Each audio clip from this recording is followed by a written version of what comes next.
എല്ലാവർക്കും സ്വാഗതം. ഈ റിവ്യൂ ഇഷ്ടപ്പെടുവാണെങ്കിൽ ഒന്ന് ലൈക്ക് ചെയ്തും സബ്സ്ക്രൈബ് ചെയ്തും സപ്പോർട്ട് ചെയ്യണേ. അപ്പോൾ കൃഷ്ണമോൾ ഇറങ്ങി വരുമ്പം കൃഷ്ണമോളോട് പകുതി ചോദിക്കുന്നുണ്ട്, നീ എവിടെ പോയതായിരുന്നു എന്ന്. അന്നേരം ഞാൻ രോഹിയേട്ടൻ്റെ റൂമിൽ പോയതാ, രോഹിയേട്ടനെ നോക്കാനെന്ന് പറയുമ്പം നീ നോക്കിയോ എന്ന് ചോദിക്കും. അന്നേരം ഞാൻ ശുശ്രൂഷിക്കാൻ പോയതല്ല, അലീന ചേച്ചി രോഹിയേട്ടനെ കെയർ ചെയ്യുന്നത് ഒന്ന് കാണാൻ വേണ്ടി ഞാൻ പോയതായെന്ന് പറയുമ്പം അതെന്തിനാ നീ അങ്ങനെ പോയതെന്ന് ചോദിക്കുമ്പം അല്ല, അത് കാണാനും ഒരു രസമാണ് എന്ന് പറയുന്നുണ്ട്. അന്നേരം ഭവതി ചോദിക്കും, എന്നിട്ട് രോഹിയേട്ടൻ എങ്ങനെയുണ്ട്, അത്യാവശ്യം ശരിയായി വരുന്നുണ്ടോ എന്ന് ചോദിക്കുമ്പം അതല്ലേ രസം, ശരിക്കും അലീന ചേച്ചിയുടെ അടുത്ത് രോഹിയേട്ടൻ സറണ്ടറായി, പറയുന്നതെല്ലാം കേൾക്കും, ഒരു പൂച്ചക്കുട്ടിയെ പോലെ ആയി എന്ന് പറയുമ്പം വീണ്ടും ഭവതി ചോദിക്കുക, അതെങ്ങനെയാണ് നമ്മളെ ഉപദ്രവിച്ച ഒരാളോട് ഇങ്ങനെ സ്നേഹം കാണിക്കാൻ പറ്റുന്നത്? എന്നെക്കൊണ്ട് പറ്റില്ല. ചിലപ്പം രോഹിയേട്ടൻ ആണായതുകൊണ്ടായിരിക്കും അലീന ഇങ്ങനെയൊക്കെ ചെയ്യുന്നത്. എനിക്കാണ് ഇങ്ങനെ സംഭവിച്ചതെങ്കിൽ ഇങ്ങനെയൊന്നും ചെയ്തു തരില്ലായിരിക്കും എന്ന് ബബിത പറയുമ്പം കൃഷ്ണമോൾ പറയുന്നു, അലീന ചേച്ചിയാണോ, ഉറപ്പായിട്ടും ചെയ്തു തരും, പക്ഷെ ഞാനാണ് ആ സ്ഥാനത്തെങ്കിൽ ഞാൻ ചെയ്തു തരില്ല എന്ന്. അന്നേരം ബബിത ചോദിക്കും, അതെന്താടി നിനക്ക് എന്നോട് ഇത്ര ദേഷ്യം, ഞാൻ നിന്നോട് എന്താ ചെയ്തതെന്ന് ചോദിക്കുക.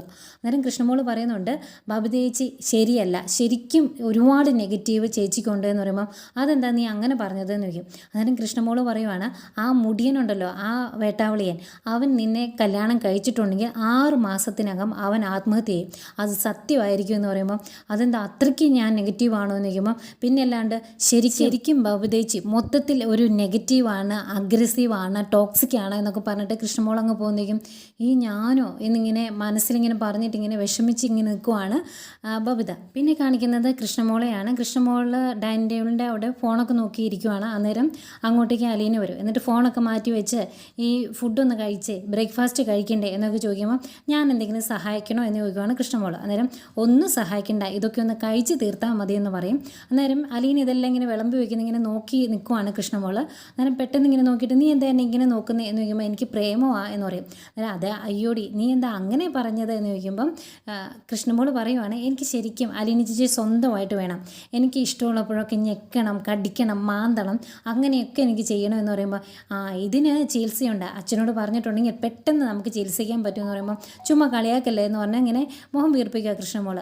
അന്നേരം അലീനെ കെട്ടിപ്പിടിച്ചൊരു ഉമ്മയൊക്കെ കൊടുക്കുക. അന്നേരം കൃഷ്ണമോൾ ചോദിക്കുക, എങ്ങനെയാണ് അലീന ചേച്ചി രോഹിയേട്ടനെ ഇങ്ങനെ മാറ്റിയെടുത്തത്? ഞങ്ങളെല്ലാവരും രോഹിയേട്ടനെ സ്നേഹിക്കുകയും ഒക്കെ ചെയ്യുന്നുണ്ട്, എന്നിട്ടും രോഹിയേട്ടൻ ഞങ്ങളുടെ അടുത്ത് ഇങ്ങനെയൊന്നും ആയില്ലല്ലോ എന്നിങ്ങനെ പറയുക. അന്നേരം അലീന പറയുന്നുണ്ട്, അതിനെ നമ്മുടെ കയ്യിലൊരു മന്ത്രം വേണം, അതുണ്ടെങ്കിൽ ഇത് ശരിയാവുള്ളൂ എന്ന്. അന്നേരം കൃഷ്ണമോൾ ചോദിക്കും, അതെന്ത് മന്ത്രം, അതെനിക്കൂടെ പറഞ്ഞതാ എന്ന് പറയുമ്പം അതെല്ലാവരുടെയും കയ്യിലുള്ളതാണ് സ്നേഹമന്ത്രം, അത് കൊടുത്താൽ എല്ലാവരും ഇങ്ങനെ ആവും എന്ന് പറയുവാണേ. അന്നേരം കൃഷ്ണമോൾ ചോദിക്കും, അതാ എനിക്ക് മനസ്സിലാകാത്തത്, ഞങ്ങളെല്ലാവരും രോഹിയേട്ടനെ സ്നേഹിക്കുന്നില്ലേ, പിന്നെ അലീന ചേച്ചി മാത്രം അങ്ങനെ ചെയ്യുമ്പോൾ അതിനെന്താ പ്രത്യേകത എന്ന് ചോദിക്കുവാണ്. ഇതിനു മുമ്പ് അലീന ചേച്ചിക്ക് രോഹിയേട്ടനോട് സ്നേഹം ഉണ്ടായിരുന്നല്ലോ, പക്ഷേ അന്ന് രോഹിയേട്ടന് അലീന ചേച്ചിയെ കണ്ണെടുത്ത് കണ്ടുകൂടായിരുന്നല്ലോ എന്നൊക്കെ പറയുമ്പം അലീന പറയുന്നുണ്ട്, ഒരാൾക്ക് സ്നേഹം ആവശ്യമില്ലാത്തപ്പം നമ്മൾ കൊടുത്താൽ അതിനൊരു വില കാണില്ല, പക്ഷേ സ്നേഹം ആവശ്യം ഉള്ള സമയത്ത്, അത് കൊതിക്കുന്ന സമയത്ത് നമ്മൾ കൊടുത്തിട്ടുണ്ടെങ്കിൽ അതിന് വാല്യൂ ഉണ്ടാവും, പുലിക്കുട്ടിയെ വരെ നമുക്ക് പൂച്ചക്കുട്ടിയായിട്ട് മാറ്റാൻ സാധിക്കും, മനസ്സിലായോ എന്നൊക്കെ പറഞ്ഞു കൊടുക്കുമ്പോൾ അതെല്ലാം ഇങ്ങനെ കേട്ട് നിൽക്കുന്നുണ്ട് കൃഷ്ണമോളെ. പിന്നെ കാണിക്കുന്ന വൈജയന്തിയാണ്. വൈജയന്തിയുടെ റൂമിലേക്ക് ഒന്ന് നോക്കി ചെയ്തിട്ടാണ് ബബിത കയറുന്നത്. അന്നേരം കയറുക എന്ന് പറയും. അകത്തേക്ക് കയറി കഴിയുമ്പോൾ ഓ നീ ആയിരുന്നോ എന്ന് ചോദിക്കുവാണ് വൈജയന്തി. അന്നേരം അതെന്താ അമ്മ അങ്ങനെ ചോദിച്ചത് എന്ന് ചോദിക്കുമ്പം വൈജയന്തി പറയുവാണ്, നിൻ്റെ ആ ഭവ്യതയൊക്കെ കണ്ടപ്പോൾ ഞാൻ ഓർത്ത് മറ്റവളാണ്, നീ ഇങ്ങോട്ട് ഇടിച്ച് കയറി വരാറല്ലേ ഉള്ളൂ, അതല്ലേ നിൻ്റെ ശീലം എന്നൊക്കെ ഇങ്ങനെ കുറ്റപ്പെടുത്തുക. അന്നേരം അമ്മയ്ക്ക് എന്നോട് എന്തെങ്കിലും വൈരാഗ്യമുണ്ടോ, എപ്പോൾ കണ്ടാലും ഈ കുറ്റം പറച്ചിലേ ഉള്ളല്ലോ എന്നിങ്ങനെ പറയുമ്പം വൈജയന്തി പറയുവാണ്, കുറ്റം ഉള്ളത് കൊണ്ടാണ് കുറ്റം പറയുന്നത്, അല്ലാതെ ചുമ്മാ പറയുന്നതല്ല എന്ന്. അങ്ങനെ ഈ എല്ലാ കാര്യത്തിനും വൈജയന്തി ചൊറിയുന്നത് കൊണ്ട് ദേഷ്യം വരുന്നുണ്ട് ബബിതയ്ക്ക്. ബബിത പറയും, അമ്മ ഭക്ഷണം കഴിക്കാൻ വേണ്ടി വിളിക്കാനാണ് ഞാൻ ഇങ്ങോട്ട് വന്നത്, ഡൈനിങ് ടേബിളിലേക്ക് വാ എന്ന് പറയുവാണ്. അന്നേരം എല്ലാവരും ഭക്ഷണം കഴിച്ചിട്ട് പോയോ എന്ന് ചോദിക്കും. അന്നേരം ഇല്ല, കൃഷ്ണമോള് ഭക്ഷണം കഴിച്ചു തുടങ്ങി, അച്ഛൻ ഇപ്പോൾ വരും, അതുപോലെ അമ്മ അങ്ങോട്ട് വാ എന്ന് പറയുമ്പം ഒരു മടി വൈജയന്തിക്ക്. വൈജയന്തി പറയുവാണ്, എൻ്റെ ഫുഡ് ഇങ്ങോട്ട് കൊണ്ടു തന്നാൽ മതി എന്ന്. അന്നേരം ബബിത ചോദിക്കും, അതെന്തിനാ ഇങ്ങോട്ട് കൊണ്ടു തരുന്നത്, അമ്മയ്ക്ക് അവിടെ വരെ നടക്കാമല്ലോ, നമുക്ക് ഡൈനിങ് ടേബിളിൽ ഇരുന്ന് ഒരുമിച്ച് കഴിക്കാമെന്ന് പറയുമ്പം അതിൻ്റെ ആവശ്യമില്ല, നീ ഇങ്ങോട്ട് കൊണ്ടുവന്നാൽ മതി എന്ന് പറയും. അതെന്താ അമ്മയ്ക്ക് അച്ഛനെ ഫേസ് ചെയ്യാൻ ബുദ്ധിമുട്ടാണോ എന്ന് ചോദിക്കുമ്പോൾ പിന്നെ അവരെന്നെ അങ്ങ് വിചാരണ ചെയ്യൂലേ, നീ നിൻ്റെ കാര്യം നോക്കട്ടെ, നിനക്ക് പറ്റുമെങ്കിൽ ഭക്ഷണം ഇവിടെ കൊണ്ടെത്താം, പറ്റില്ലെങ്കിൽ അതിന് വേറെ മാർഗ്ഗം ഞാൻ നോക്കിക്കോളാം എന്ന് പറയും. അന്നേരം ബബിത ഇങ്ങനെ തന്നെത്താൻ ഇങ്ങനെ പറയുക, എനിക്ക് എന്തിൻ്റെ കേടായിരുന്നു, ഭക്ഷണം കഴിക്കാൻ വേണ്ടി വിളിക്കാൻ വന്നതാണ്, ഇതിൻ്റെ ഒരു ആവശ്യമില്ലായിരുന്നു എന്നൊക്കെ പറഞ്ഞ് ദേഷ്യപ്പെട്ട് അങ്ങോട്ട് ഇറങ്ങിപ്പോവേ. അത് വൈജയന്തിക്കും അങ്ങ് ഇഷ്ടപ്പെടുന്നില്ല. അപ്പോഴത്തേക്കും ബാലേന്ദ്രനും ഭക്ഷണം കഴിക്കാൻ വേണ്ടി ഡൈനിങ് ടേബിളിൻ്റെ അങ്ങോട്ട് വരുന്നുണ്ട്.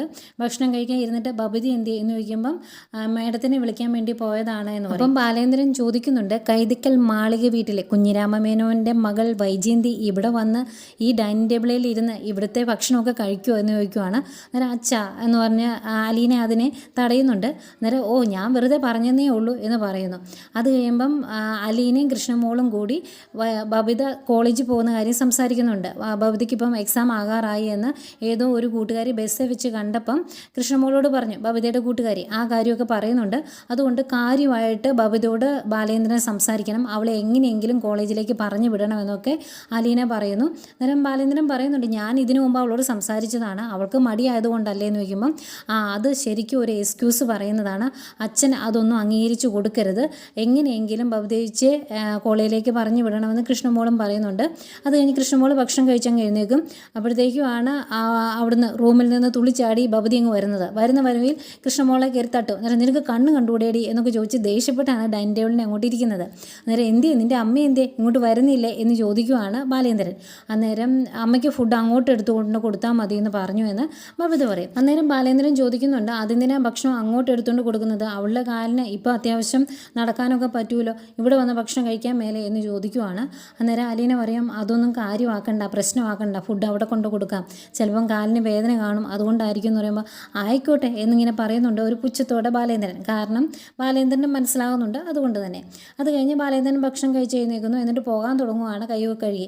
പുറകെ ചെന്നിട്ട് ബബിതയോട് സംസാരിക്കാൻ പറയുവാണ് അലീന. അതുകൊണ്ട് തന്നെ ബാലേന്ദ്രൻ തിരിച്ചു വരുന്നു. എന്നിട്ട് ബബിതയോട് ചോദിക്കുന്നുണ്ട്, നിൻ്റെ കോളേജിൽ പോക്കൊക്കെ എങ്ങനെയാണ്, നിൻ്റെ തീരുമാനം എന്താണ് എന്നൊക്കെ ചോദിക്കുമ്പം എനിക്ക് പോകാൻ മടിയാച്ച, എനിക്ക് മനസ്സുകൊണ്ട് അങ്ങ് പ്രിപ്പയർ ആവാൻ പറ്റുന്നില്ല, മനസ്സുകൊണ്ട് ഉൾക്കൊള്ളാൻ പറ്റുന്നില്ല ഇതിനെ ഒന്നിങ്ങനെ പറയുവാണ്. അന്നേരം കൃഷ്ണമോൾ പറയുന്നുണ്ട്, ഇതൊക്കെ മടി കാരണം ബബിത ചേച്ചി ഓരോ എക്സ്ക്യൂസ് പറയുന്നതാണ്. എനിക്ക് സ്കൂളിൽ ചെന്നപ്പോൾ ഒരു കുഴപ്പമില്ലായിരുന്നു, എല്ലാവരും എന്നെ സപ്പോർട്ട് ചെയ്ത് എൻ്റെ കൂടെ നിൽക്കുമായിരുന്നു. ഇപ്പം രോഹിയേട്ടൻ തെറ്റുകാരനല്ല എന്ന് അറിഞ്ഞതോടുകൂടി എല്ലാവരും അത് മറന്നു. ചേച്ചിയുടെ കൂട്ടുകാരി ഞാൻ ബസ്സിൽ വെച്ച് കണ്ടായിരുന്നു, അന്നേരം കൂട്ടുകാരി ഇതൊക്കെ തന്നെയാണ് സംസാരിച്ചത് എന്ന് പറയുവാണേ.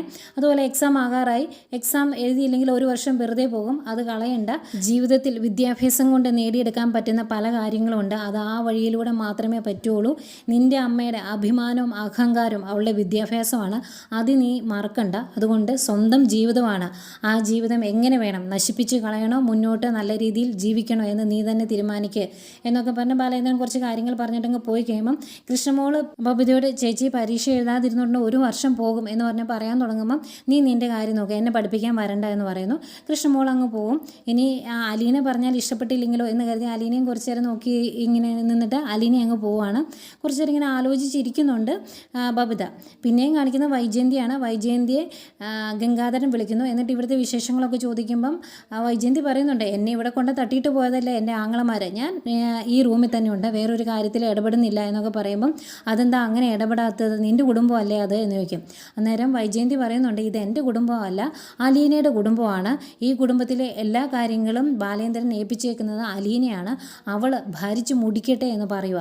അന്നേരം ഗംഗാധരൻ ചോദിക്കുന്നുണ്ട്, നിനക്ക് അപ്പോഴും നല്ലതൊന്നും പറയാൻ നാവിൽ വരില്ലേ, ഭരിച്ച് നന്നാക്കട്ടെ എന്ന് നിനക്കെന്താ പറയാൻ പറ്റാത്തത് എന്ന് ചോദിക്കുമ്പം അവൾ ഭരിച്ചിട്ടുണ്ടെങ്കിൽ മുടിഞ്ഞു പോവുള്ളൂ എന്ന് എനിക്കറിയാം, അതുകൊണ്ടാണ് അങ്ങനെ പറഞ്ഞത് എന്ന് പറയുമ്പം ഗംഗാധരൻ ചോദിക്കുന്നുണ്ട്, നിനക്ക് ബാലേന്ദ്രനും അലീനയുമായിട്ട് ഒത്തുപോകാൻ യാതൊരു ഉദ്ദേശവും ഇല്ലേ എന്ന്.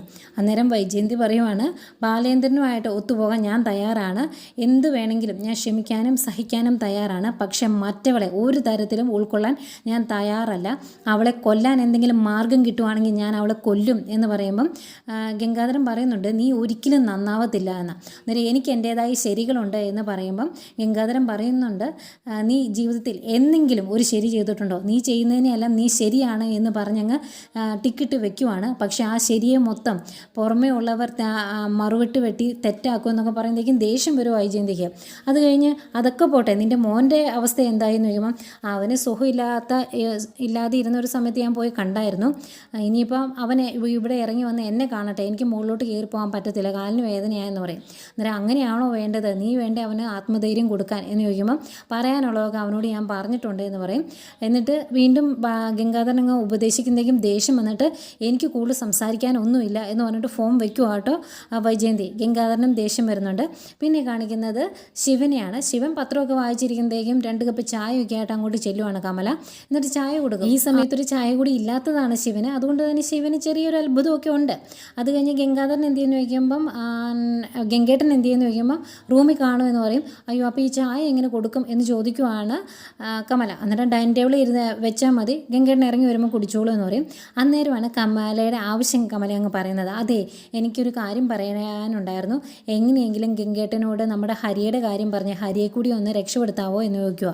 അന്നേരം അതൊന്നും നടക്കുന്ന കാര്യമല്ല എന്ന് പറയുമ്പം കമല പറയുവാണ്, ആ വീട്ടിൽ കൊല്ലപ്പള്ളി വീട്ടിൽ കാല് കുത്തില്ല എന്ന് പറഞ്ഞ് ഇരുന്ന ആളാണ് വൈജയന്തി. ആ വൈജയന്തിയെ വീട്ടിൽ കൊണ്ടുവിട്ടു ഗംഗേട്ടൻ. അതുപോലെ ഹരിയും രക്ഷപ്പെടുത്താൻ സാധിക്കില്ല എന്ന് ചോദിക്കുമ്പോൾ അത് നടക്കില്ല, നിൻ്റെ മോന് വേണ്ടി ഞാനും മനുവും ചെയ്യാവുന്നതിൻ്റെ മാക്സിമം ചെയ്തതാണ്, അതിൽ കൂടുതലൊന്നും നടക്കില്ല. ഇപ്പോഴും നിൻ്റെ വിചാരം നിൻ്റെ മകൻ തെറ്റ് ചെയ്തിട്ടില്ല എന്നാണ്. അതുകൊണ്ട് തന്നെ അവൻ ജയിലിൽ നിന്ന് ഇറങ്ങി നിൻ്റെ അടുത്തേക്ക് വരുന്നേക്കാൾ എനിക്ക് സമാധാനം അവൻ ജയിലിൽ കിടക്കുന്നത് തന്നെയാണെന്ന് പറയുമ്പോൾ അതെന്താ അങ്ങനെ പറഞ്ഞ ശിവേട്ടൻ, ഹരിയുടെ കാര്യം വരുമ്പോൾ മാത്രം എന്നെ ഇങ്ങനെ കുറ്റപ്പെടുത്തും, ഞാനല്ലല്ലോ അവനെ അങ്ങനെ ആക്കിയത്.